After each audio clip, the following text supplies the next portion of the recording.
UN aid warehouses looted in Gaza. As Netanyahu declares second phase in war, thousands of people broke into aid warehouses in Gaza to take flour and basic hygiene products, a UN agency said Sunday, in a mark of growing desperation and the breakdown of public order. 3 weeks into the war between Israel and Gaza's militant Hamas rulers, tanks and infantry pushed into Gaza over the weekend, as Israeli Prime Minister Benjamin Netanyahu announced a second stage in the war.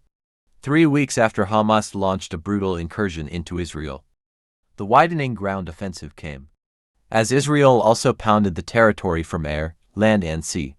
The bombardment, described by Gaza residents as the most intense of the war, knocked out most communications in the territory late Friday, largely cutting off the besieged enclaves to 0.3 million people from the world. Communications were restored to much of Gaza early Sunday. The Israeli military said Sunday it had struck over 450 militant targets over the past 24 hours, including Hamas command centers, observation posts and anti-tank missile launching positions. It said more ground forces were sent into Gaza overnight. Thomas White, Gaza for the UN Agency for Palestinian Refugees, known as United Nations Relief and Works Agency, or UNRWA, said the warehouse break-ins were a worrying sign that civil order is starting to break down after 3 weeks of war and a tight siege on Gaza. UNRWA provides basic services to hundreds of thousands of people in Gaza. Its schools across the territory have been transformed into packed shelters, housing Palestinians displaced by the conflict.